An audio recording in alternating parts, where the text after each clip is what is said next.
Bonjour. Aujourd'hui, on va faire numéro 7, page 94. Que représente le chiffre 5 dans chacun des nombres suivants? Premier nombre, 536,71. On a 6 unités, 3 dizaines, 5 centaines. 5 est le chiffre de dizaines.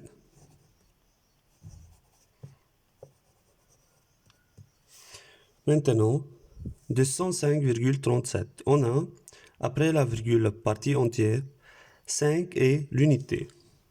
5 est le chiffre d'unité.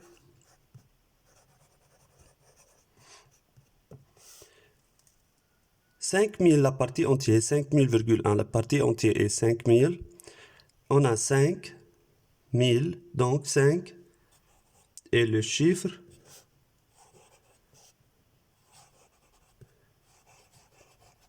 d'unité de 1000.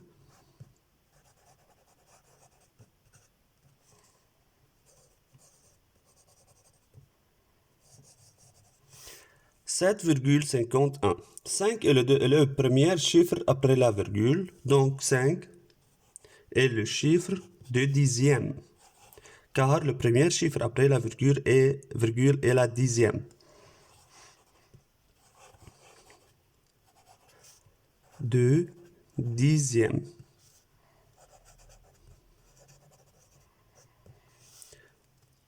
« 382,053. 5 est le deuxième chiffre après la virgule, donc 5 est le chiffre de centième.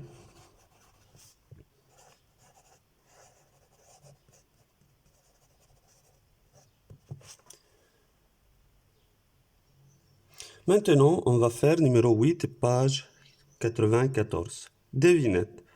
Ma partie A, ma partie entière, est un multiple de 6 compris entre 49 et 56. La multiple de 6 qui est compris entre 49 et 56 est 54, qui est 6 fois 9. Donc, la partie entière de cet nombre est 54. Partie entière, c'est-à-dire le nombre, la partie après la virgule. Ma partie décimale comporte 18 centièmes. 18 centièmes, c'est-à-dire que 8 doit être la centième. Par suite, 1 est la dixième et 8 la centième. Qui suis-je? Je suis 54,18. Partie B. Ma partie entière est le plus grand nombre à 3 chiffres. Le plus grand nombre à 3 chiffres est 999. C'est le plus grand nombre à 3 chiffres. Nombre formé de 3 chiffres et le plus grand nombre formé de 3 chiffres est 999. Ma partie décimale comporte 3 millièmes. Que 3 millièmes, c'est-à-dire que 3 doit être le chiffre de millième. Par suite, le chiffre de dixième est 0. Le chiffre de centième est 0. Chiffre de dixième, c'est le premier chiffre après la virgule. Chiffre de centième, c'est le deuxième chiffre après la virgule. Le chiffre de millième est le troisième chiffre après la virgule, doit être 3. Que suis-je? Je suis 999,003.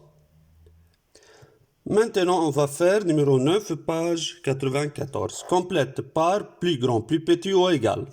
On a les deux nombres, 8,6 et 8,60. On ajoute un 0 ici pour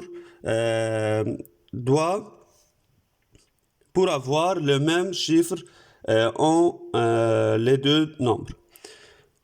On remarque que la partie entière ici est 8 et la partie entière ici est 8. Les deux nombres comportent la même partie entière. La dixième est 6. La chiffre de dixième ici est 6. La même chiffre de dixième. La chiffre de centième est 0 ici. Et ici est 0, c'est-à-dire les deux nombres sont égaux. Maintenant, ces deux nombres 158 la partie entière et 158 la partie entière du deuxième nombre. La chiffre de dixième est 2 dans le premier chiffre, la chiffre de dixième est 0 dans le deuxième chiffre. Donc, quand ici on a 2, donc ce nombre est plus grand que l'autre. 8,06 et 8,6, on peut ajouter 0. 8,06 et 8,60. Les deux nombres ont le même partie entière 8.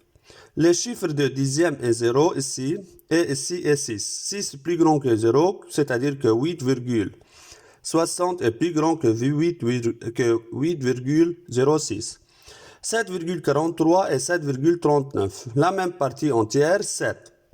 On a le chiffre de dixième dans le premier nombre est 4, est plus grand que 3, le chiffre de dixième dans le deuxième nombre. Donc, 7,43 est plus grand que 7,39. Maintenant, on a 16,9 et 17,3. 17,3, ici on a 17,3, a une partie entière. 17 plus grand que 16, donc 17,3 est plus grand que 16,9.